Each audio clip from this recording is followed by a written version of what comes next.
Good morning, everyone. Very good afternoon, everyone. Good evening, everyone, from my side of this world.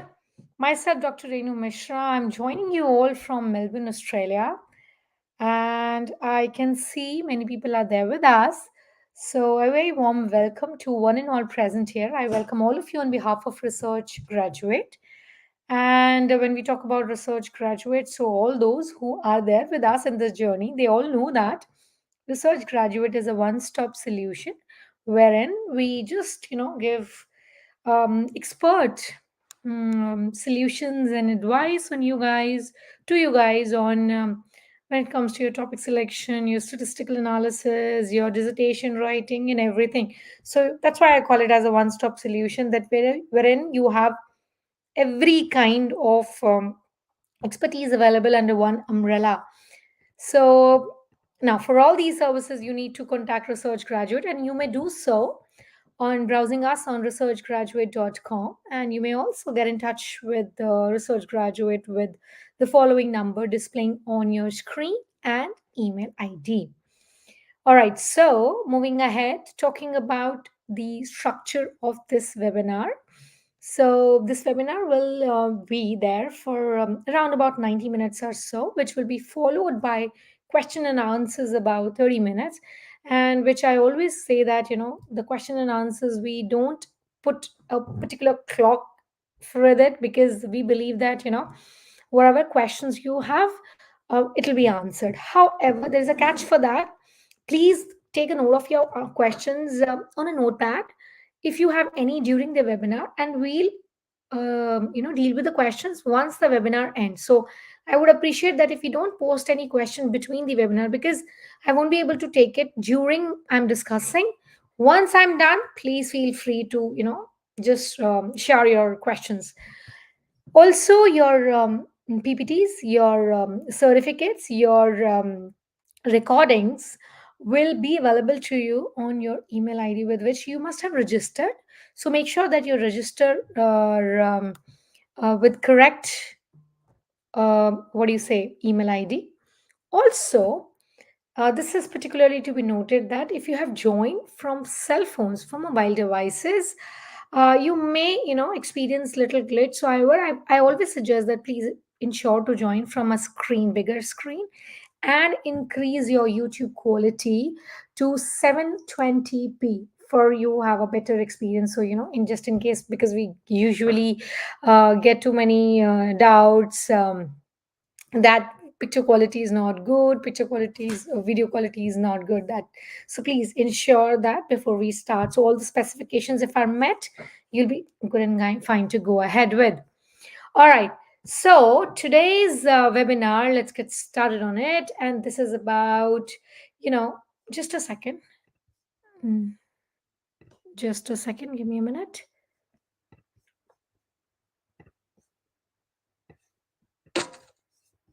Give me a minute.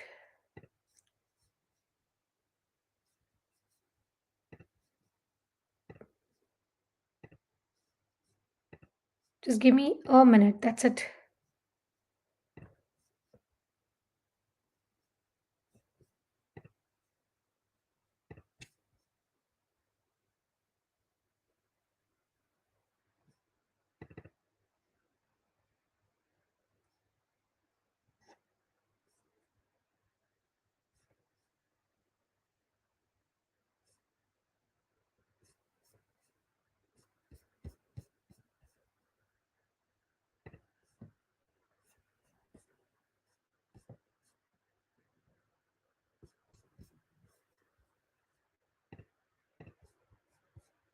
Yeah, we are all set. I'm so sorry, by mistake, the wrong set of slides were open. Now we are sorted. Okay. All right. See, this is what technology is all about. We're all surrendered with it. Okay. All right. So let me move to the desired PPT. Okay. So basically, my apologies for the confusion in between. We'll be talking about thesis writing in today's webinar. Okay. So I'm sure that majority of us we are either a researcher by in any capacity. When I say any capacity, I mean to say that even we are, writing a paper, or an MPhil student or a PhD student or a master student is all set to embark on the journey of writing the paper, all right, or a project. So basically, when we talk about these kind of courses, we have always been surrounded with one thing, that is to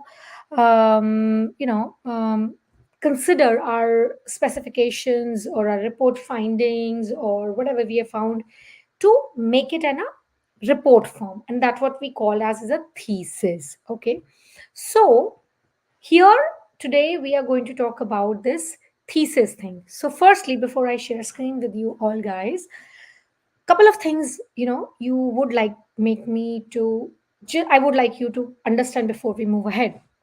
See, in this webinar we'll be talking about the generic structure of thesis. However, what with whatever university you are associated with, they might have their own specifications when it comes to thesis, which needs to be submitted by the end of the course. Okay, second thing, the structure which we will be talking about, it is more or less the same one which is being followed universally. All right, so there will be no problem, or there will be no confusion in discussing this structure, and here and there changes can be made by you when you move ahead, whenever you are moving ahead for your respective structure by your university.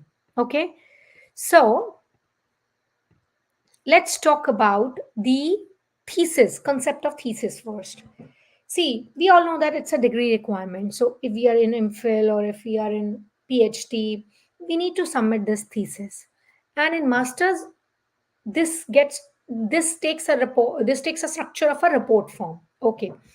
Now you have to make sure that you always needs to go ahead with the thesis which is based on your discipline, which is based on your topic and theoretical approach. Now here I would categorically would like to pinpoint an example. A couple of days back, one of my student, and she's enrolled in a business course, business degree, right? So it goes without saying that automatically you need to work. She's going to pursue doctorate with me, so it goes without saying that you have to align with a topic which fulfills the requirement of the course, that is business course. So I'm not naming the university, that's not an Indian one, but the course requirement is that whatever topic you go ahead with has to be fulfilling the requirements of a business management course. So, however, her inclination is towards disability or workforce diversity in disability, like, disable inclusion, like people who are physically not well or they have some sort of disability. So, she wanted to highlight that area in her thesis. Okay. Now, here, topic sounds very interesting, topic is very catchy. However, there is a point, there is a glitch here, that the if you pursue, that's what I suggested her to, if you pursue this disability concept as together in your thesis, it will not align directly to the business management course. So you have to bring a tweak in your topic of concern in your title in such a way that it reflects your interest as well as fulfills the requirement of the course you are enrolled into.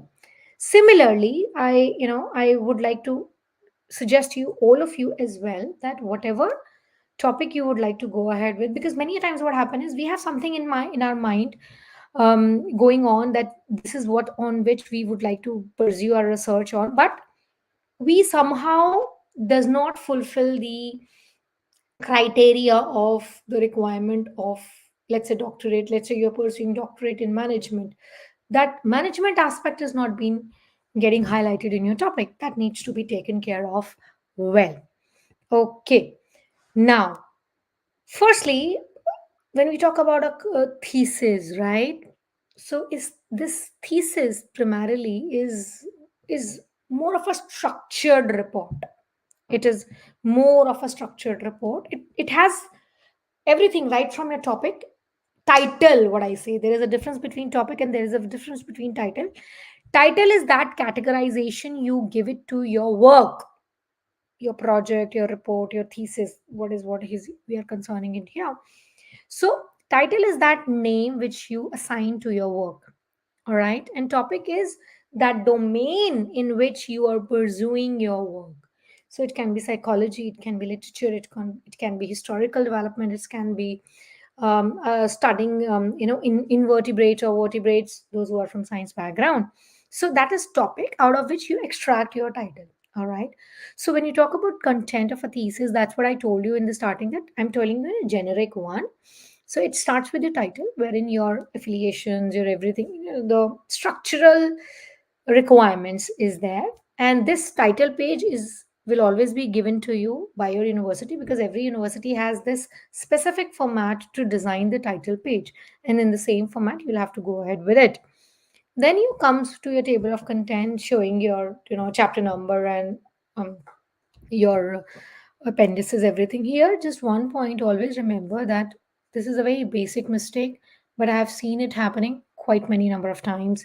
And that is that, let's say I want to review research methodology of my student's thesis, all right, and it shows that it is on page number 98. When I go to page number 98, there is something else which has been discussing. There's no chapter 3 mentioned. All right. So please make sure that your table of contents actually is a giveaway to all the readers, and it will take you, because everybody would not like to flip the one by one pages. We would like to simply go ahead that this is page number this, let's go directly on that page number. And even if it's an online thing, that too, we just we click on the hyperlink and then we would like to go on the same page. So please make sure that whatever number of page you mention on the title page, table of contents page, has to be correct in the thesis as well. All right. Then comes to abstract, which is about 300, 350 or 500 pages, words at max, which I will discuss in detail when we go ahead. Acknowledgement is something wherein, in simple words, you would like to thank. It may be your parents or funding body if you're doing a project, your teacher, supervisor, and so on. There also, what I'll tell you that um, generally acknowledgement also is being formatted by the respective institutions, and they give you that this is needs to be put it in your work, and you may also can go ahead with your own acknowledgement.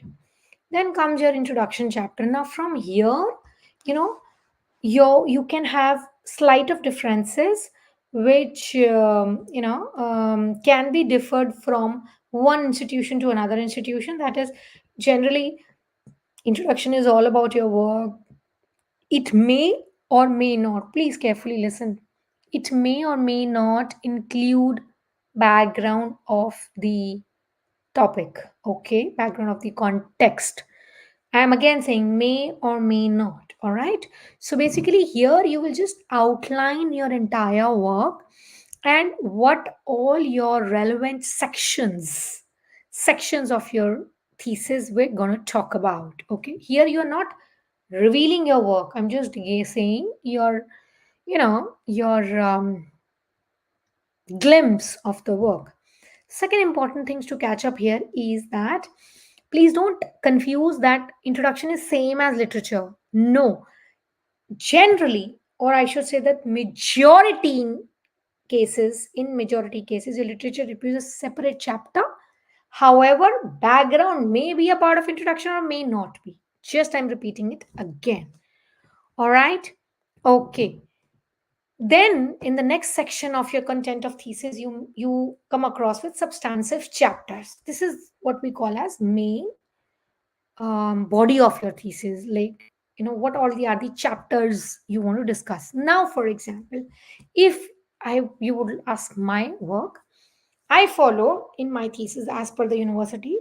So chapter 1, introduction, literature review, then research methodology, findings and discussions, and everything was there.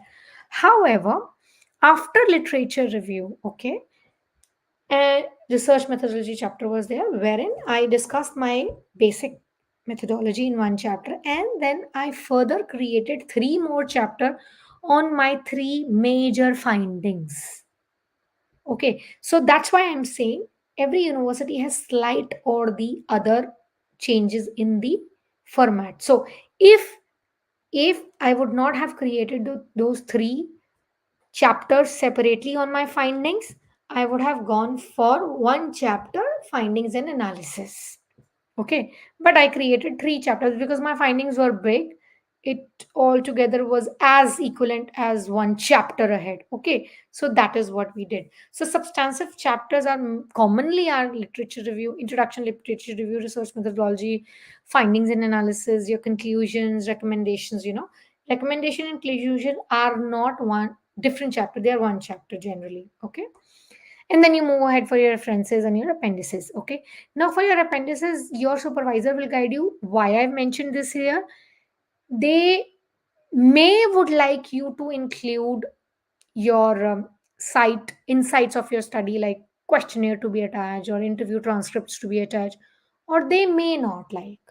So it's completely on the call or discretion of your supervisor. Okay, all right.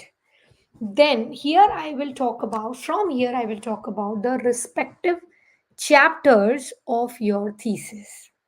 Okay. Now listen to me very carefully. When you say introduction, I generally get many questions that what to be included in questions. First thing, always remember that first impression is the last impression. Okay. So your title should be elaborative enough that it gives that what are you going to talk about. When I say elaborative enough, it should not reveal the entire story of your title, of your thesis. Okay, second thing, coming back to the introduction chapter, that is, you are introducing your work. Okay, and when we introduce, let's say for example, you're introducing yourself to somebody whom you had never met, you do it gradually. Similarly, in introduction, you just introduce your research, that what exactly is this domain. Probably you may go ahead to your background of the study. That's what I was talking about. It may or it may not be a part of introduction. If it's not be a part of introduction, you might have this question, then you may include this as a literature review chapter. Okay, okay, so when you talk about background of the study, how the related discussions on the similar domain what you are talking has happened in the past, but this is not literature. Okay, literature talks about definitions, also talks about definitions, models, or also talks about your relative theories and models and conceptual models and all sorts. However, in background we are just mentioning about those kind of works which has a relative relations with our work. Okay, you also give a hint of your research problem. You will explain the gap which is there in the current research. Now the question might can come, ma'am, whether we should give this gap into literature chapter or here. Again, there are two things. Like for example, if me as a supervisor, you will ask me, I would like to put it into introduction chapter. Okay, that this is what the gap, so that your reader can get a hooked approach, that okay fine, this is the gap in which we are going to work on in this work. Like many researchers, many supervisors, they prefer it to put it into literature by the end of literature review. Okay, but in my discretion it should be put into introduction. I can be differed from your supervisors, again I'm saying.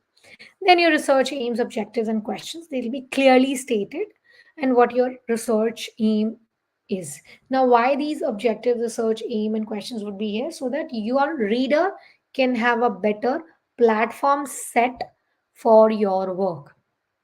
Okay, so your research problem, which will devise your research questions, which will have your research questions. If your research has hypothesis, then please mention them here as well.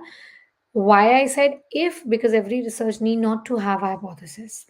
Okay, so this is the broader concept of your introduction, followed by why you are doing it. That is your justification for the work. Okay, now here, just note couple of things, that when you are giving background of the study, their in-text citations would be coming, that obviously you'll be adopting some information from the other sources. Please make sure to mention the resources from where you have taken. Second thing, potential limitations. Now, here also, potential limitation of the work you might can mention in introduction, or you may take it to the end of the thesis. Okay, again, see, wherever I have a scope of discretion differing from mine, and mine as in what we have been following, or to it may differs in different parts of the world, I'm telling you, okay, just to, so you can make a note of it. Okay, so limitations can be, there. And one thing in limitations, please make sure that the if you are writing invitations, please don't badmouth your research. I hope you can, understand. And if you are mentioning the limitation in introduction, then potential limitations would come, not the exact one. Exact one you may refer to later on. Then, by the end of the introduction chapter, you will go ahead with your structure of the dissertation or thesis. Now, when I say that structure of the thesis, that is what the further chapters of your research will entail, like what a reader can expect in the coming chapters of the thesis. Okay, all right. Then comes very important chapter of review of literature. See, all those who are not able to read all the slides also, I'm sure they are joined from the phone. Plus, even if you're not able to read these slides, not to worry, because I'm not reading these slides at all. I am just giving an explanation. So it's important for you to listen what I'm saying, then to read these slides. Okay. All right. Then coming to very important chapter, that is review of literature. One common misconception, what I have seen, and what's there in the mind of students as well, that literature review is that chapter which lets you get on to the number of words you want to achieve, or to increase the number of pages of the thesis. I would not agree with this. Why I have raised this concern, because this is a very common misconception amongst the students, that write as much as you can in your thesis, in your review of literature chapter of thesis, and you can approach those desired number of pages, like 180. Obviously, average number of pages in the thesis are like 180, 190, 200. And sometimes, like me, I was at 250 pages in my thesis. So, but again, there's a catch, that please don't think that review of literature chapter is basically to increase your number of pages. It is not like that. Okay, you need to be very what do you say that very specific when you talk about your review of literature. When I say specific, what I meant to say is that generally you fill with, I'm not saying all, I'm saying generally. Please don't think so that I'm pinpointing anybody. No, generally, review of literature encompasses many researches, many theories which are not even required. Okay, so don't do that. Firstly, what to do in that, I'll tell you. You have to mention the work which is related to your theme of thesis. You may tell that in review of literature, that how past scholarly work was happening, and how in that current knowledge, what has been going on, your work fits in. Like, for example, I'll give you an example that, let's take an example of Saudi Arabia. Okay, Saudi Arabia is very stringently working on its 2030 vision. They are very, they're touching every hook and corners, and they're achieving milestones in their work. Okay, so as of now, many researchers are focusing on strengthening the cybersecurity of the country. Okay, because being a being a nation which is aiming to touch heights, the cybersecurity, because the future belongs to, now again I'm saying future belongs to technology. So how your country can be safe in terms of this technological threats, and so this work is really in demand there. Like, very general example, artificial intelligence as a general, I'm saying, it is very popular topic of research among students, among scholars in different domains, that how it is, some are talking about the negative side of it, some are talking about the positive side of it, some are just reflecting the future scope of artificial intelligence and how it is reducing the human resource manpower requirement and so on. So that's what I'm saying. Whatever the topic you choose, you should mention how your work, in light of current knowledge, makes step into it. Okay, how you and your work just fit in. Okay, so this is very important. Just randomly talking about any study does not make sense. Plus, this chapter also tells that how many important theory, like for example, if somebody is talking about culture, okay, somebody is interested in talking about organizational culture or any countries, any cultural specific studies there, then Hofstede models is bound to be discussed. Okay, Hofstede model is very imperative to talk about. So how you want to show a relatedness with your or Hofstede model with your work or not, that is to be talked. Also, what is the gap in the existing research which your research will fill in? Now you will say that gap we discussed in introduction as well. Exactly.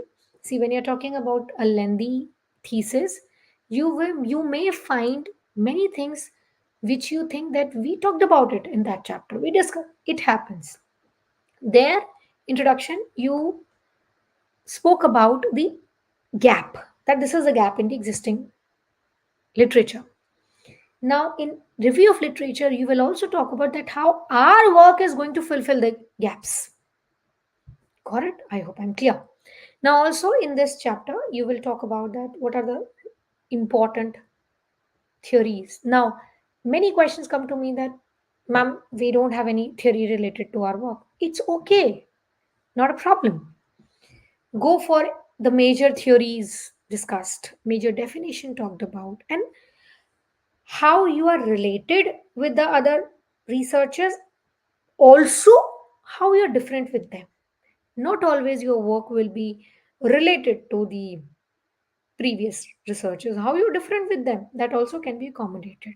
Okay, and how your research is actually addressing a gap.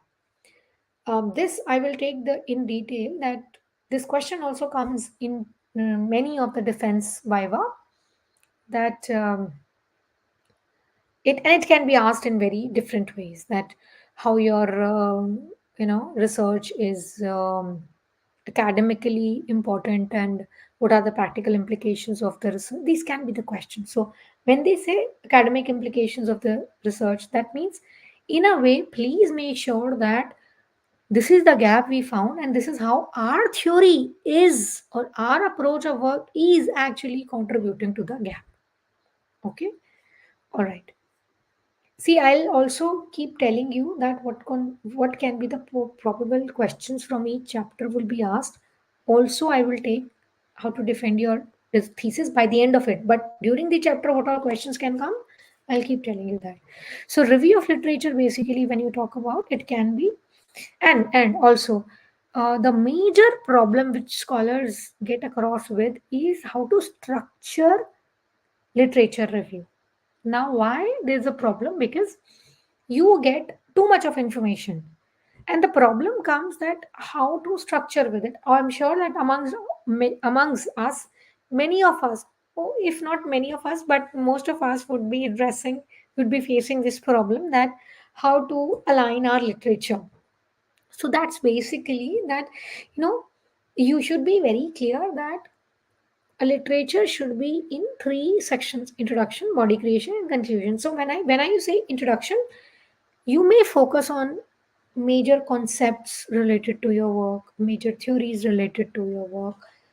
Just don't discuss very, very important discussion in this section of literature review. Reserve it for the body section. Now, when I say body section, don't name it as a body of literature review. You may create subheadings. You may want to create a conceptual framework, you want to discuss a theoretical framework. Amongst that, also create subheadings.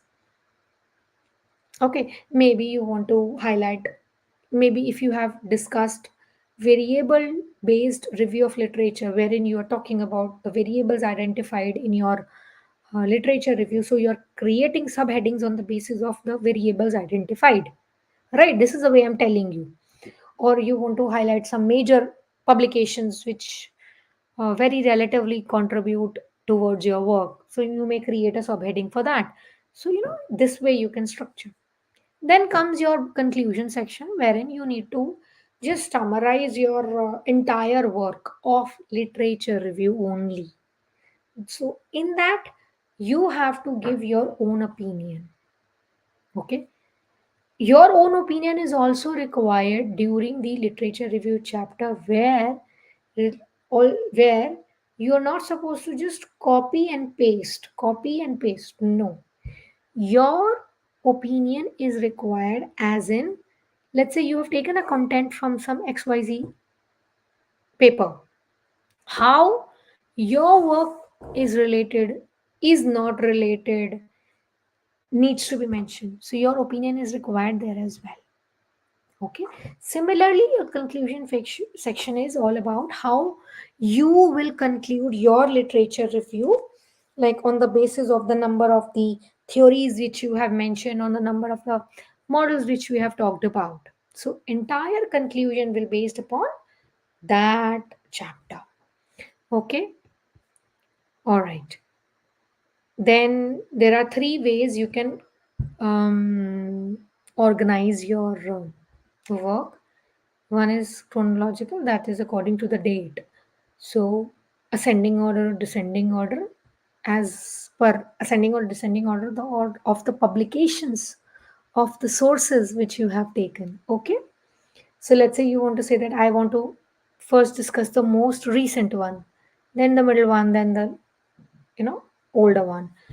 Also, you can group about according to the themes, like these particular number of studies are talking about factors influencing child behavior. Then I'll move on to factors influences teachers behavior. So you've categorized the theme irrespective whenever they have published. Then come methodological and theme based, we also called as variable based, where you want to first talk about one particular variable, then second variable, then third. Third is methodological, where you are talking the literature from the methodology, research methodology used by those researchers in their research. For example, I'll tell you. For example, some any authors had discussed about the um, consumer satisfaction, consumer satisfaction from towards a particular brand, or what are the factors which influence consumer satisfaction towards a brand. One researcher has researched about same thing by conducting interviews of the researchers. Another has conducted questionnaire. What is the difference between the findings of both? One has done qualitative study on that, one has done quantitative study on that. What is the difference between both? So this way you can highlight the difference in the findings of the authors based on the methodology used by them. Okay. All right. Then comes your very important chapter, that is methodology. Okay. First thing, always remember, methodology is not the review of literature of research methodology. Now, what do I meant by here is, if let's say you have talked about your study is qualitative study, okay, your qualitative research design you have followed, definitely you will say this is qualitative study, or this is qualitative study mean by this, and so on. You move ahead to data collection tools for that, sampling for that. Just don't give the theory about it, that what is sampling, what is random sampling. Along with this, I'm not saying don't give this, I'm saying just don't give this. Along with this, give why it suits to your thesis. Okay? If you have used a random sampling, then why random sampling? Because I'll tell you the questions related to this as well. Because research reviewer is more interested in knowing that if you have chosen this particular method, then you must be aware that how this method is fulfilling your objectives. Okay, so you should be clearing it very clearly that if this is my sample size, I calculated the sample size is this way. This is my sampling. Okay, this is the sampling means this. Why I chose this. Another point to be noted here is I am saying justify your methodology. Don't bad mouth the one you have not chosen. Okay, like if you've gone for qualitative methodology, justify that. Don't say that I have not chosen quantitative because quantitative does not deliver this. No, that you will explain if any examiner asks you a question in your defense that why you have adopted qualitative study, why not quantitative. Okay, this is this thing. You may give a hint of it that language I'm telling you that qualitative was chosen over quantitative because this reason. Okay, one another very important thing which might not you will find on the slides, that is that the language of the research methodology chapter is never in the first person language. Now what I mean to by first person language is I, me, my, I use this method, my research talks about this. No, always third person for research methodology chapter. What probable questions from this chapter can come? It will be related to your methods used. Always. Why you have used this. Now, for example, if your examiner feel that you have chosen random sampling, non-random sampling could have yield you better results. Okay. Now, here you are expected to defend random sampling more. And you should also have an idea which you will tell him or her that non random sampling would not have given me so and so results aligned with my objectives. You might not discuss the same detail in your thesis, but you should know about it. That why I have chosen random, why not non random? Because if examiner would ask me, I should be prepared with my answer. Okay, so you, because if you are a doctorate scholar, you're supposed to know about all the methods, right? Irrespective you have chosen any of it in your work, but you are required to know all, right? So you should be very well aware because examiner wants to know that not only you know that what you have used, but you also know what you have not used. I hope you're clear with what I'm saying. Okay, so, because every researcher has own research acumen, that's why I say that my discussion may not align with your supervisor because they have different research acumen. Similarly, what they say, I might not agree with it, but that does not mean that they are wrong or I am right, or I am right, I am wrong or they are right. It's not like that. Every researcher has their own research acumen as long as they can justify it. Okay. Now, what you will write in research methodology chapter, that is your research problem will again be restated. Okay, you have mentioned that same research problem in your chapter 1, so that's why again I'm saying you'll find many things which are repetitive but change language. Then explain the approach you have chosen. Okay, any uncommon method if you have used which is not commonly used by all, you need to highlight that because that's a star point of your work. Okay, how you collected the data, how you collected the sample size calculator, methods, everything. Very importantly, justify the methods. Okay. And if you have any obstacle like your sample size was not that large, you may mention it. It's okay. Okay. Then in that case, examiner might can raise a concern that if you would have gone for another sampling method, you would have got larger sample size. Okay, that kind of remarks, please be ready. Or you had less time, like that. Or probably if you're taking interviews, so there was a very little detail given by the respondents to you and such like that. Okay, so you are basically safeguarding yourself from any kind of questions which is coming towards the solution, because you already know that what kind of obstacles you found in your methodologies aspect. One very important thing here as well, that majority of the students think that citations are important only for literature review chapter, which is not the case. Citations are important wherever you are mentioning any kind of theory which has been taken from any other work. Same is going for the your methodology chapter as well. So let's say you're explaining what is sampling. Obviously, you have taken it from some other source. So please feel free to explain that and give the source. Okay. Then comes your results and discussions. Now, results and discussion here, there are basically two things. Okay.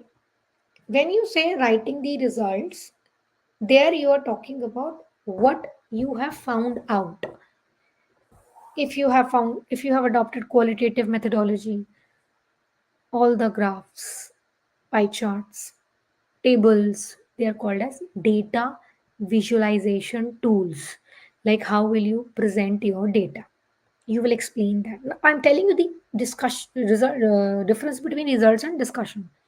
So your key findings will come. Now, how will a third person understand that? What does it mean that 24% students agree to follow the present curriculum in the school? Okay, what does it mean? This will come in discussion.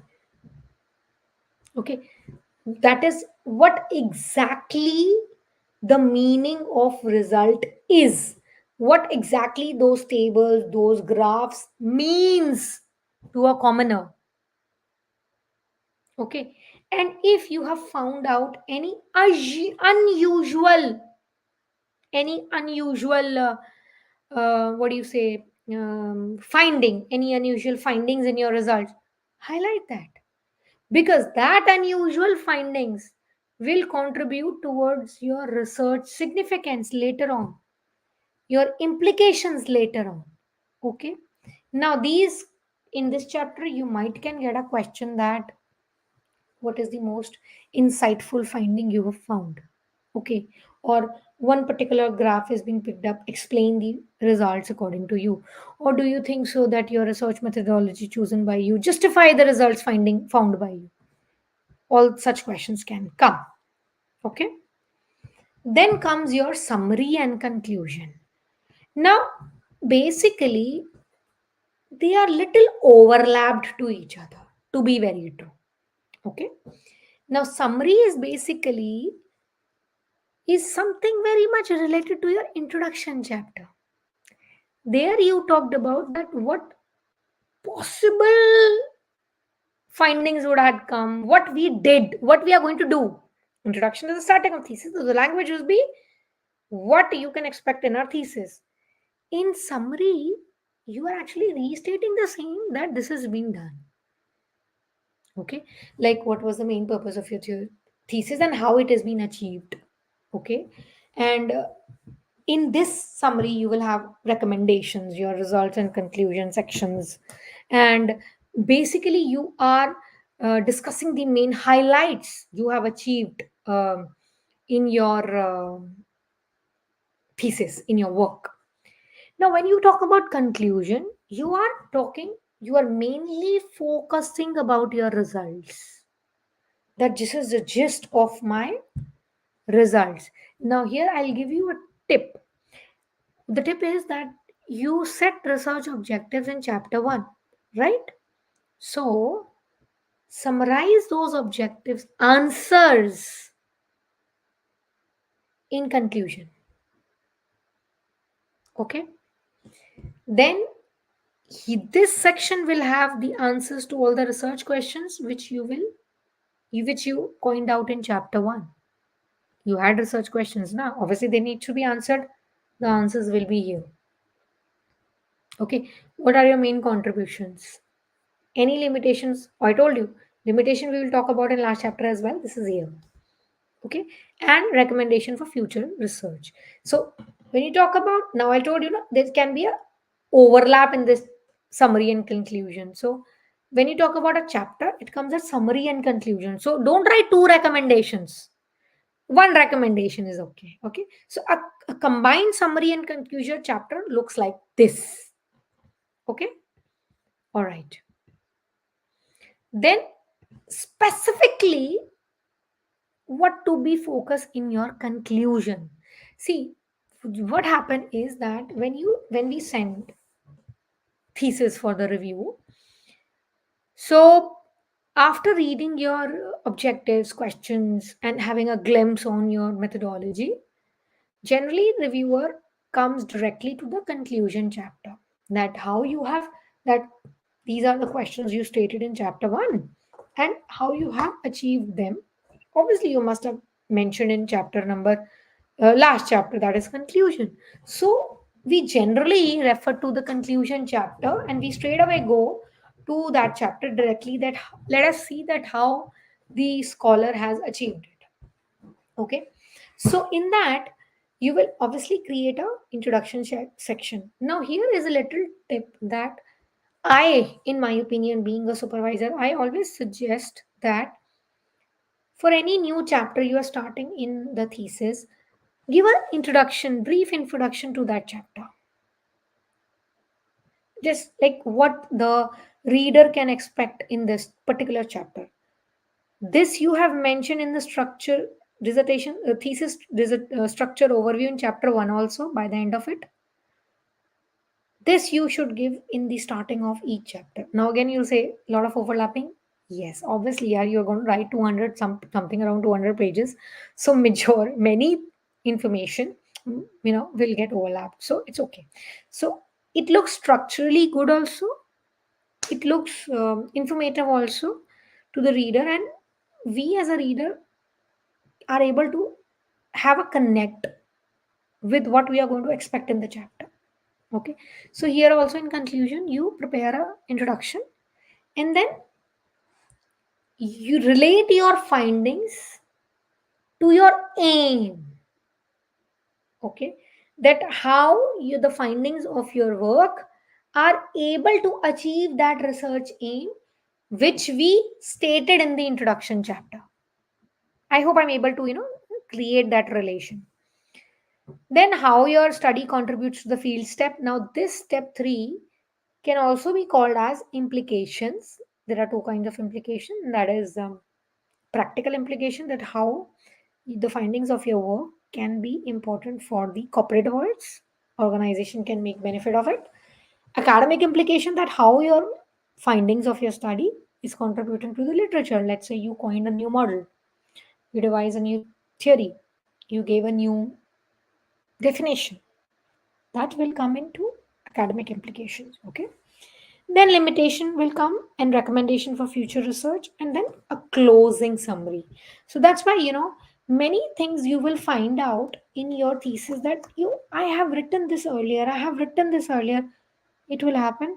So here you will require a lot of English to be used so that you can restate what you have said earlier.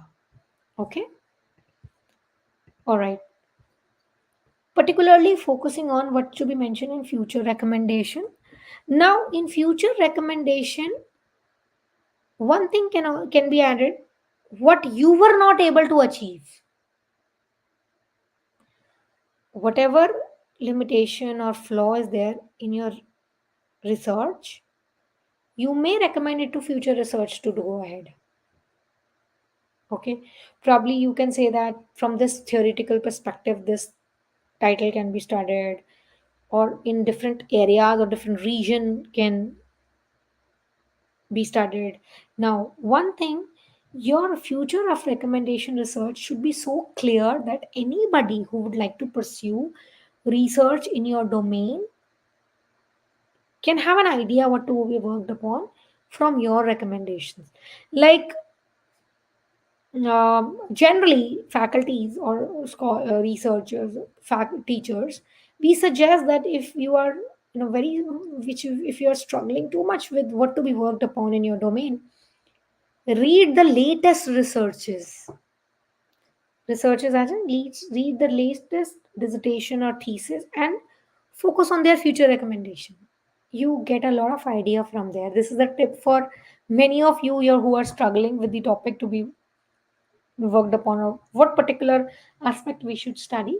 So if you'll go for the latest dissertations, later thesis, latest one I'm saying, not like 10 years back. Obviously, a lot of work must have been done on the future recommendation of that thesis. Latest one, you will find some relatively impressive future recommendations. Okay. Then comes your writing of abstract, which will I will take a 5 minutes gap here, and then we will talk about how to write an abstract for it. All right. Thank you so much.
Hello everyone. So we are back.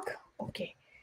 So before the break, we discussed till here future recommendations, and the now we'll be talking about how to write an abstract. Now, till now, what we discussed was the discussion on the chapters of your like here till here was the last one. Okay, what recommendations you would like to give. Now, from here, we are talking about a relative discussions with our thesis, and that is summarizing your thesis. You may name it as synopsis, but synopsis is little lengthier than abstract. It consists of couple of pages. Okay, and difference between synopsis and abstract is that both they furnish the same kind of information, but the related length of the work is slightly different. Synopsis is also called as a proposal, which we'll be discussing in the coming sections. Okay, now here the thing is to be just focus about that. In abstract, you are mentioning about the glimpse of the work thesis which you mention before you or once you are about to begin your actual thesis. Many a times after the many times after the acknowledgement, or many a times just before the chapter number 1. Okay, or after executive summary. So in this abstract, your reviewer is expecting you to mention what is so extraordinary about your work. Okay, substantive description needs to be given. Now, when I say substantive description means not too detailed, just the highlight of your work. Okay, so that your viewer or your reader can get hooked to your work. This is, at least in my opinion, this is very important. That you may be a very good researcher, you may have done great deal of your work, but unless and until you can pen it down nicely, your researcher your research will not fulfill its complete purpose. See, because I did research, I did all the tests on it, I found amazing results, but what are these results of any use unless and until I'm able to put them down in a way so that it makes meaning to others, right? So your abstract should be altogether a stand-alone explanation. Somebody said I'm not audible. Is it I'm not audible to everyone,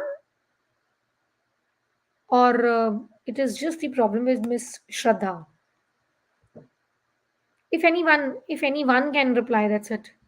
Am I audible to everyone? I assume that I'm audible to everyone. Okay. Okay. So your abstract basically, like, it's a spokesperson to your thesis. It's a standalone test. Okay, just don't fulfill it with unnecessary literature. No. Okay, basically you are making an announcement with an abstract that this is what we are going to work on, and no unnecessary literature, no deep discussions on methodology, no, just a highlight of your findings, or probably a gap highlight. Again, I'm saying highlight importance of the methodology you used. This will come in your abstract. Okay, and this you will write. How do you will write an abstract? So basically is that, always remember, it is not the introduction, just the introduction, or it is not just the literature review. It is basically the a write up which has little bit about your introduction, little bit about your methodology, and a glimpse of your finding. Maybe not majority of literature comes here. Okay, all right.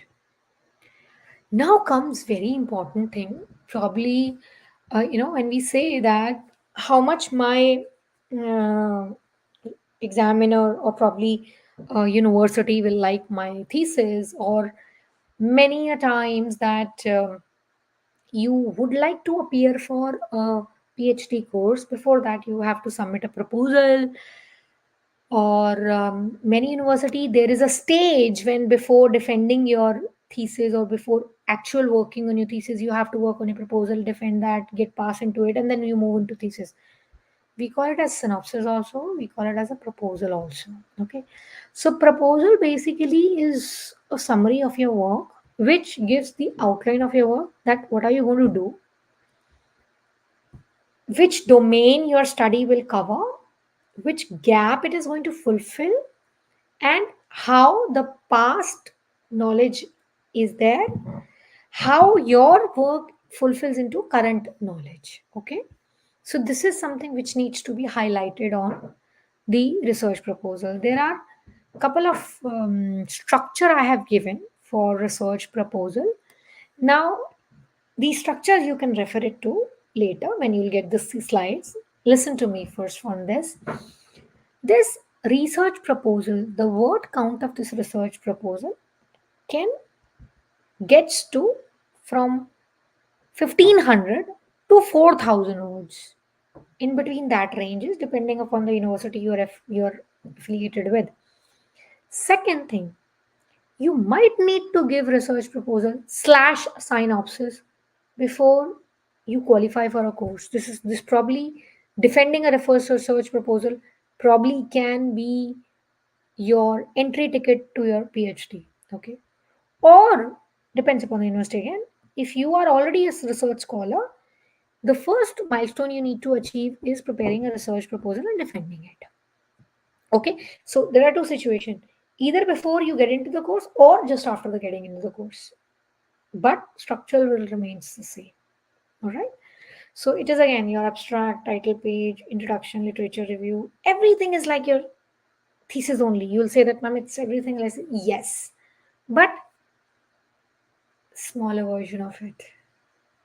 Okay, now in research proposal, one very important thing comes is your timeline, or your research schedule, or your working plan on your research, because this is that stage where you have not started your research, you are just giving the idea of what you are going to do to the examiner. So you should have a proper research schedule or working plan in hand. Now obviously, like if you have said that from January to June I'll do literature review, so nobody is going to say that why you took July for that. You mentioned till June in your proposal. Yeah, like here and there, up and down in working plan, it goes. But it is important for your research proposal to have a concrete schedule for your research.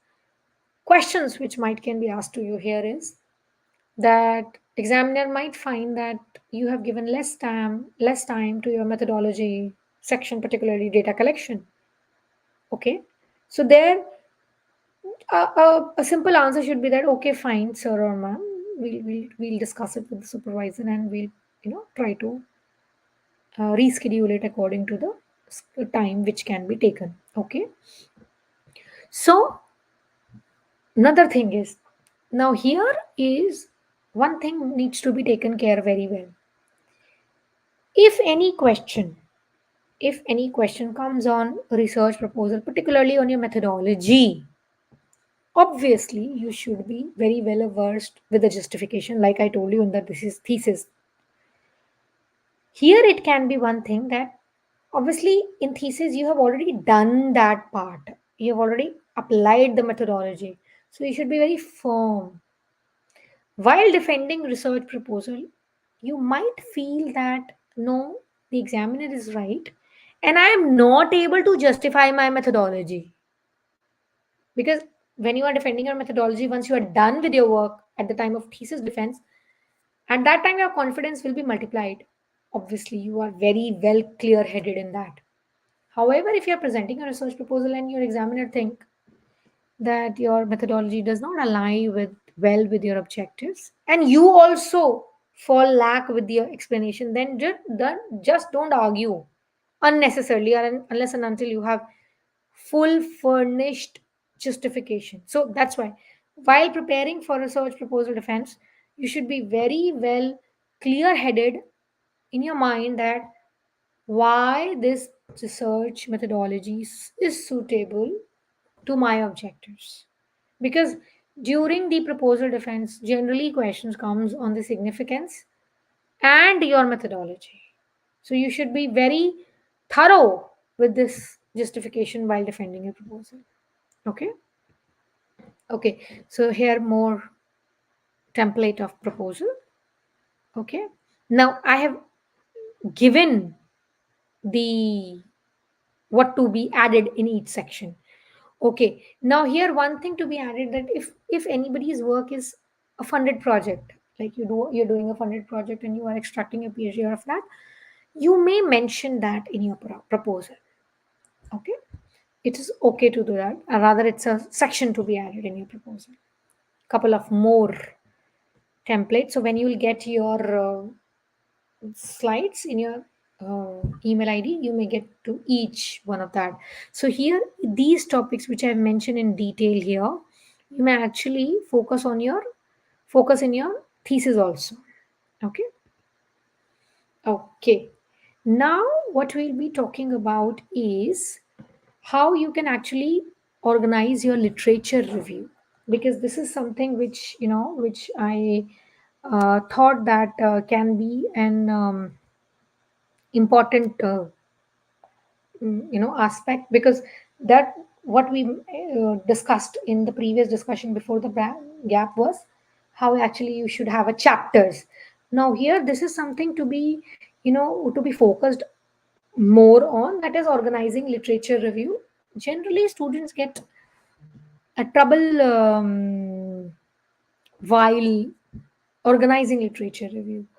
So that's what I said, that you know when you talk about or literature review is basically you are detailing everything to your reviewer, that this is related to my work.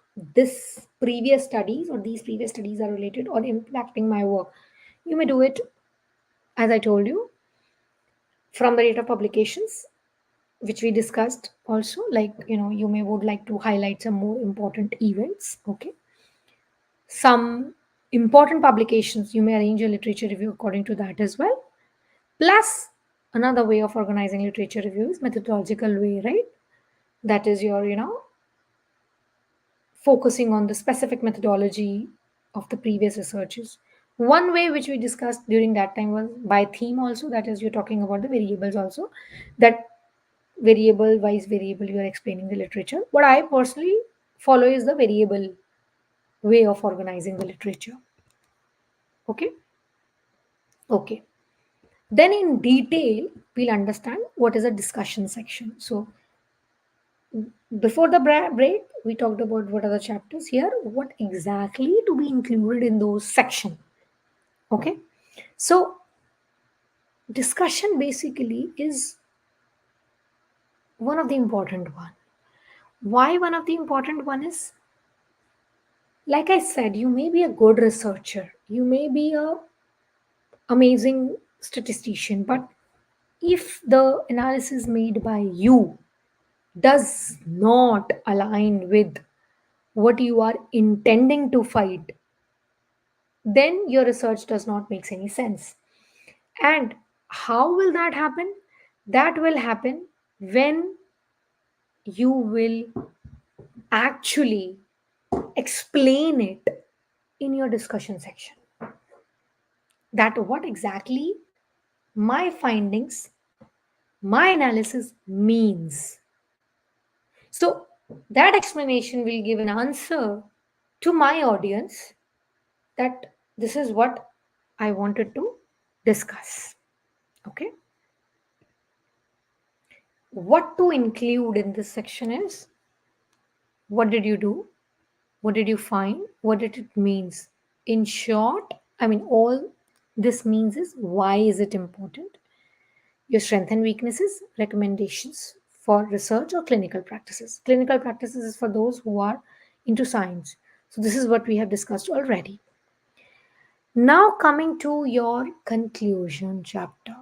Conclusion chapter basically is when you talk about the entire summary of your dissertation in last one chapter. Again, you are restating your thesis, what you said in chapter 1. Now, whatever was stored in chapter 1 will come back to you in conclusion chapter. Summarizing your main points, what do you exactly want to communicate to your audience, and a final concluding paragraph. So make sure this is the last impression of your work to your audience. Now, I just given an example, here that how you can actually restate your thesis. Example is that students should be required to take both. This you must have mentioned in your introduction chapter, and this is an example. Like your thesis is highlighted or inclining towards students should be required to take both a reading and a writing class every year because they allow students to express themselves, learn about the world, and make connection to others. This is what we this is what we discussed in introduction chapter. In conclusion chapter, how will we restate it? By requiring both a reading and a writing class, schools will give students the chance to express themselves, provide them with great opportunity to learn about the world and create connections. So basically same thing but rephrased. Okay.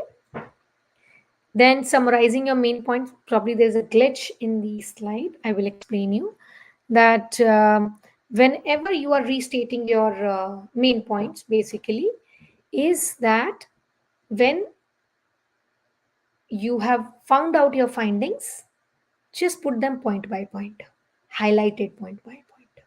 Okay? Okay. Now I'm coming to one of the very important section of this webinar, and that is how to construct a good thesis. If you have worked on all the chapters in all the way which we have discussed, definitely your thesis is going to be marvelous. However, your language does play a very important role, right?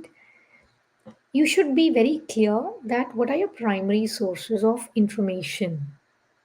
Okay, how going to get my topic title, my literature. You should be very clear headed. Okay, what kind of sources I'm going to refer to. Then there is a concept called working thesis. Now, working thesis, obviously, all those who are scholars here, they must be very well aware that in our desktop, when we work, we have nearly 10 to 12 folders or documents named at our thesis, and none of it is final, which is a very good practice. Okay, so when you have a working plan of your thesis, just keep writing it because what I'll tell you is that as many times you write it, you are making a more logic to it. You're contributing towards the more structural way to it. And you can track down your progress. Keep doing it when you are intending to write a good thesis. Okay. Keep your thesis prominent in your introduction. This I told you when we were discussing introduction chapter as well, that your introduction actually gives you a way to reader's mind. Okay, so what your thesis will give to them, obviously if I'm reading something I should be benefited by it, I should get it with the introduction only. Okay, anticipate the arguments means, let's say you have a working model of thesis with it, you when you write down your work you get to know that what kind of questions I might get against it. All those questions, if you answer in your work already, you reduce the scope of getting questions. If you think that no, this is perfect, no. Like I said, every researcher has its own acumen. You might get any other question. So all those questions, all those arguments, please, answer in each of the version of your thesis. So by the time you reach the final version, you probably have answered most of them. Okay. Now come the another very important section, that is defense preparation. Thesis is done, work is fantabulous, and there you get, this is the time when you get the butterflies in your tummy. Actually, you know, and no matter like if anybody is academician by profession and they decided to pursue like I did. I'm telling you my example. I did teaching for 6 years and then I decided to pursue my teaching. That is also a long back story. I mean, when I did my PhD, it's a long back time. So even if you have been a teacher and you have been in that situation of assessing the students and taking their vivas, but when you put yourself into that shoes that you need to defend yourself, those nightmares, those butterflies do come. But in order to reduce them, what can be done? What can we do actually? What I would suggest is that if you get a chance, please attend your seniors, or if you have any fellow colleague who have submitted their dissertation or thesis prior to you, attend their vivas, attend their dissertation. Even nowadays, since we have everything uploaded on YouTube, just go through the videos of live vivas defense. That will equip you that what kind of probable questions can come. Like what all questions I have told you in the viva, I have told you the questions which I have asked during the doctoral defense when I took the defense. So attending these defense of other students will give you an idea of what can be asked. Okay. Plus, sit with your supervisor, prepare the tentative questions and their answers, which you think, no, on this point, the examiner can ask me. On this point, examiner can ask me. Prepare the questions and the answers to it. Okay. When you are presenting the defense thesis presentation, introduction should be there, significant should be there. Introduction, significant, main highlights of the methodology. Just don't give unnecessarily detail, also, please. More the information, more the questions. But that does not mean less the information. Highlights of the methodology and results should be there. Unnecessary theory should not be given in the presentation. है ना? Then main points of your discussion and conclusion. Like if you have coined any framework, if you have come across any new theory, that. Okay. So this section is basically, I have additionally added how you can prepare your presentation. How do committee decide if the work is good or bad? So basically, like I told when I started this webinar, that your topic should be aligned with the course requirements. Okay, whether your research is logical or not. Believe you me, I have seen researches that does not make sense, or they are very repetitive. It feels so bad to discard the thesis by the end. Entire work has been done. Don't do that. Whether our objectives are clear and they have met. What are the flaw points in the methodology? Very important thing, which we think that literature review is a chapter which nobody reads. We do read. We do read to make sure that you have used relevant and latest resources. Okay. Now, if your work needs to have some resources which are dated back, that's okay. But if your work is primarily based on dated back resources, that's a flaw. How you have adopted the language, I, me, my, that's a sin altogether to write in research methodology. But what kind of English you're using? Like I said many times, you need to rephrase the same thing again and again, restate the same thing again and again. So that restate how you have done. That makes sense. Grammatical errors. That's make very important. Implications of your study, importance of your study. Okay. All these things, how well you have answered your research question in your work, qualify your thesis to be a good one or a bad one. Okay. So you can actually put this checklist, all those who are into final thesis of your or work. Then comes very important thing, or the referencing. See, referencing is very important for any work, be it thesis also. Correct referencing should be done. Please follow the referencing style mentioned by your university guidelines. So if I am reviewers, that this also they do it. You have mentioned an in-text citation within the text. They will go back to your referencing bibliography by the end of your thesis and see whether you have given complete referencing or not, or vice versa. That complete referencing is given, in-text citation is not given of the same reference. This happens, and on this also you can get a feedback on your work to do redo on certain things. Okay. Why and when do I reference? You should do reference to avoid plagiarism. Whenever you are taking any other resource information, please do citation. And whenever you are, taking help for any other work, or if you're reading any other work, please make sure to reference it. How to do the referencing? I have taken the Harvard system, or MLA, American Psychological Association, that is APA. So please take a note of it very carefully, that what your university is demanding from you from the referencing point of view. Okay. Okay. Last but not the least, that is what should be done after PhD. Okay. Now, see, um, this is a very debatable question actually. Generally, what is being thought if somebody is doing PhD, that he or she wants to be a teacher. Let me clear it to you. Not necessarily. PhDs are not always meant to be a teacher. And let me clear out this here as well.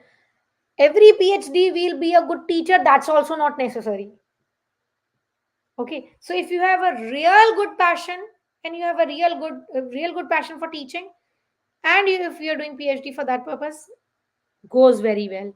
But that does not mean that if you don't want to be a teacher, you can't do PhD. You can do PhD, and you can have multiple career options. Like, you can follow, if somebody don't want to do teaching, but they're really dedicated towards research, you can go postdoc. Okay, many science scholars do that, and that's completely, it's a very defined career area. You paid well as well, get paid as well. Then your consultation industry, many, see, today's business fraternity is actually stressing up a lot on research and development, and a researcher development who can do better than a PhD, right? So there's actually a huge demand of researchers in corporate as well, to go for their innovation, to solve out the practical problems. So that's why I say that your research actually contributes a lot towards, and you need to mention that how did your research contribute towards practical problems or academic problems. And then last but not the least, definitely you can be a teacher, because see, being a teacher, you need to have vast ocean of knowledge, and PhD actually gives you a gateway to that knowledge. Okay. Then another career option can be of trainer. Different than university lecturer, you can be an independent trainer, you can be a corporate trainer. Okay. So these all, and many more like this ahead can be the career options for PhD. So that's all for today's webinar, and now we are open for your questions. Please feel free to ask the questions. How many words are there in a research proposal? Husseini, I gave you an idea that between 1500 to 4000, this is the range for your research proposal, and that completely depends upon your university format structure, that how much requirement they have for their proposal.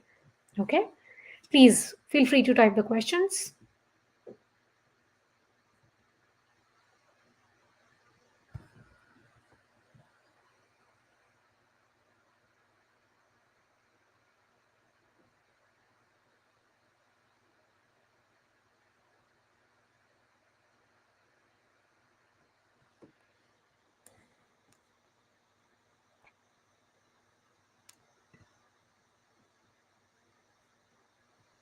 How to prepare synopsis? Farheen, while considering to prepare the synopsis, basically you should be, see, your synopsis expects you that you have a clear headed mind what do you want to do.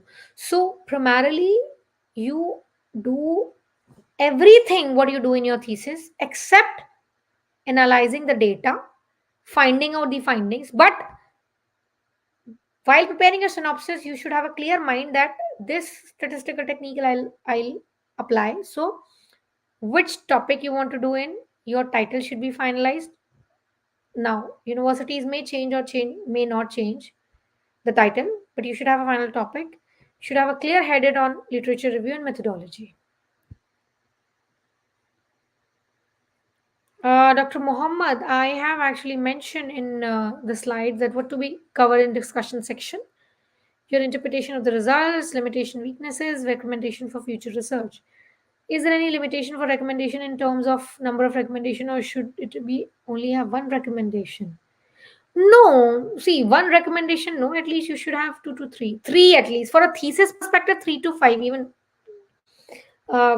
kids, scholars give more than that, but ideally, you can give 5, 6 is okay. Thank you, Pallavi. Thank you so much. However, it would be great if you can demonstrate chapter-wise some sample as well. See, if I have entered chapter-wise demonstration, webinar would have taken so long. But there is a one slide in which is being given in the template of research proposal. There, what each chapter should have, it has been mentioned. So you may refer to that. In synopsis, writing on sample size, Ananya. Now that's a very good question. Now there, it's completely your discretion. You may, if you want to play safe, you may avoid it if you're not sure. But if you're very sure, you may go ahead with it. Ma'am, do you have to conduct experiment in order to complete a research? Maveen, that depends upon what kind of research you are doing. Okay. If it's scientific research, needs to do in a lab, then obviously. Mr. Kumar, in introduction to chapter, shall I focus more on conceptual theories or topic, or overall your own thesis work? Conceptual theories will come in literature review. Should the guide be well versed of our thesis topic? Of course, of course, of course. Miss Sivaskaran, that you're obviously you will work with the guide. They are supposed to be well versed with your topic. Miss Tinta, is it necessary to have hypothesis? No, not always. Mr. Nayar, what are the steps to be followed prior to submission of the thesis? Um, Please give a thorough reading to your thesis. Any grammatical error, any punctuation error, any spelling error should not be there. Your page alignment should be right. You won't believe when I submitted my thesis, I took 3 printouts before I got it finalized, and I think multiple times of reading. So your page alignment should be there because once it is printed for submission, it is printed, right? So your page alignment, gap, selection of the page margin, and the font size, table of contents, should be right. The page is mentioned on that. Everything you should check. Figure number, subheading numbers, that should be there because I have seen this thesis. Chapter number 2 should have subheading like 2.1.1, subheading. It is like 1.2.3. So that should be taken care by. Okay. Can you please share that resource to us? Yeah, Pallavi, this particular PPT, which I'm sharing in this webinar, have one slide which has all thing mentioned. You will get the PPT in your email ID. When the scholar is eligible, okay. Miss Hasina, see, there are two things which I told you that universities, like for example, IITs, like if many of you are from India, they will understand. If you want to appear for that PhD entrance for there, you'll have to submit and defend a synopsis/proposal before commencement of the course. And when you have to defend a proposal or submit a proposal, it happens soon after you start your course, before you actually start working on your thesis. So if there is any change to be mentioned in the proposal, you can accommodate it and you can do the same way in your thesis. Okay. Thank you so much, Sunshine. Thank you. Girish, if I'm doing research in computer science and developing algorithms, is it necessary to have a hypothesis or is only a problem statement? That's what I said. Not every research needs to have a hypothesis. However, in case of your particular research, you better have an opinion of your supervisor. What is the minimum and maximum duration of completing a research paper? A good paper takes something around 4 to 6 months. Last question, Pallavi. It's okay. You may ask any many questions. If you can share the research proposal thesis template with required words in context of Australian University kind of tree diagram. See, Pallavi, let me tell you very clearly what my experience goes that prior to Australia, I was in Dubai wherein I was taking doctoral students from USA as well. So I have seen a great deal of difference between the template or the structure of proposal and thesis in India, in US and Australia. So it is my advice that if you are going for a thesis work in India, so you better have a look of the work submitted there. And because here in these part of the world, the work template changes. How about comparative researches or descriptive study? Miss Shraddha basically depends upon which it completely depends upon your research aim and your objectives. Wherein no tests are conducted. You're talking, I think you are mentioning about statistical tests, right? So if your study is quantitative, comparative research study may require you to do some, right? Somebody asked me the scope of empirical research also during the webinar. So basically, empirical research you do when you have your data being collected from very concrete sources, okay, which can be verified, okay. Do we have any other further questions?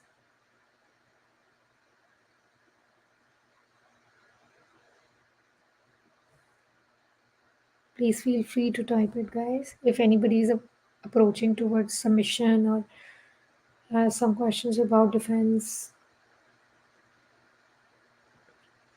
Yes, Miss Banerjee. Thank you so much. Thank you so much.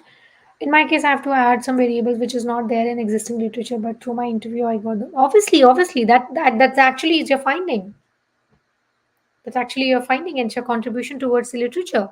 That the variables which you have identified in your study was not there in the literature, but with your findings, you are contributing those variables to the existing literature. See, Miss Shraddha, basically, you need to understand if you are what I can understand is you want to avoid testings, right? Statistical test. So definitely in qualitative study, you need to do the analysis. There also you can have the software employed like in vivo coding needs to be done. Yeah, but just code statistical test. Oh, yes, you can go without it. Thank you so much. Thank you, Miss Banerjee. I hope I've answered Miss Shraddha to you. Okay, but whether to go for testing or not kind of research, that completely depends upon your nature of your objectives. Yes, Mr. Nair, if the research is a kind of, if it's first attempt, how do we bring it? Yeah. See, many of the scholars are actually pursuing towards it. However, I personally advocate to do such kind of researches which is new. You can do the related literature to you. And obviously, like you said, it's a first attempt. Nobody has ever done it. So itself is a research gap, right? Thank you, Miss Revati. Thank you so much. Thank you, everyone. Thank you so much, everyone. And all those who are celebrating Ramadan, a very happy Ramadan to all of you.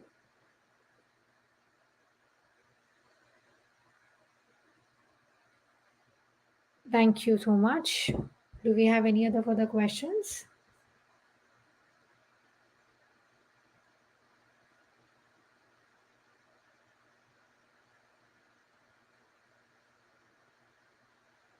Same here, Mr. Nair. Same here. I always enjoy to have an interaction with you guys, and such a lively kind of webinar always motivates the speaker as well.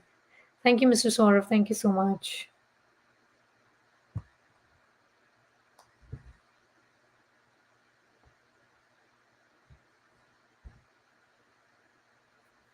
Thank you so much, Mr. Hanif. Thank you. Thank you. Yes, the question to you is, how do you get access to the latest research paper apart from Google Scholar? That's what the problem is. We always want to go through Google Scholar. We don't want to visit the physical libraries. Try to go and try to access journals and the submitted articles in that. Okay. Thank you so much. Thank you, Seema, for attending all the webinars so far. Thank you so much. I'm sure Mr. Jamal have given you the access these answers because see Google Scholar you will get the access of only the open articles, open journals. But many a times the good articles or good papers are submitted into the subscription form journals. So please. Thank you so much, Mr. Kumar. Thank you so much. Yeah, this is graduate actually is a good platform to have establish a bridging link between trainers like us and scholars like you.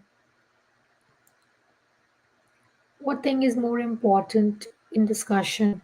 Basically, how you interpret your results is very important. What is the meaning of your result? Thank you, Mr. Idris. I'm sure happy to have see you always in the webinars. Mr. Tool, I think that I've answered your question that what does your findings mean needs to be answered in discussion. Is it advisable to rely on AI tools like ChatGPT?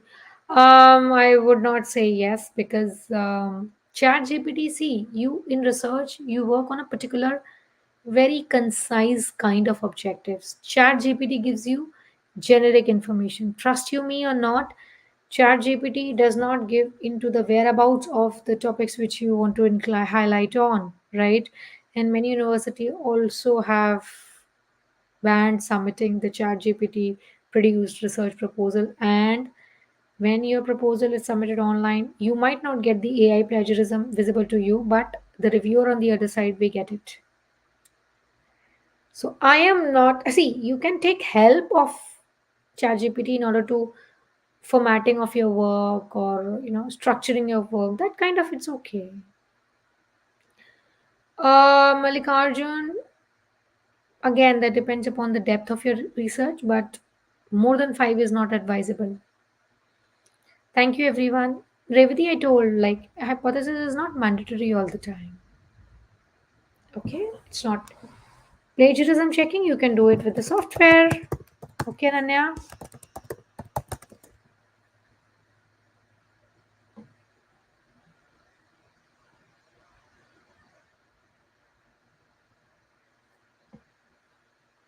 Thank you, everyone. Thank you so much for attending.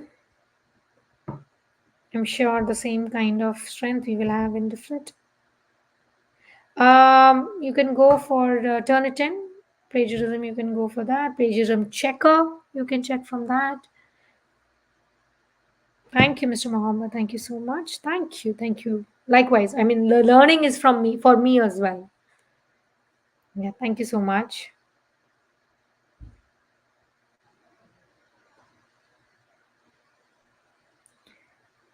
Did you say that I can get access through your organization to research material?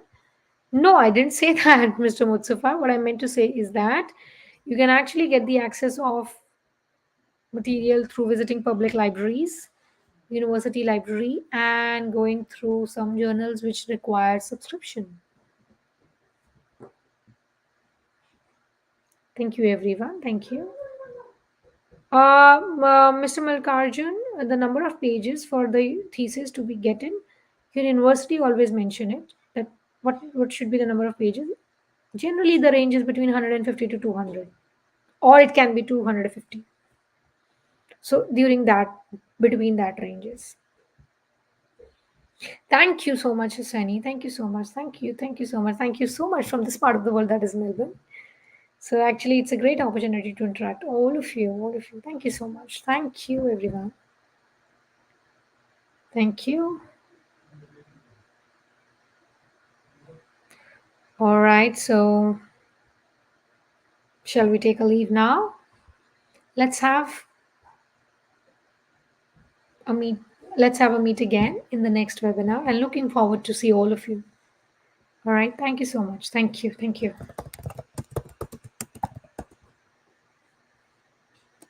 Thank you all. Thank you so much.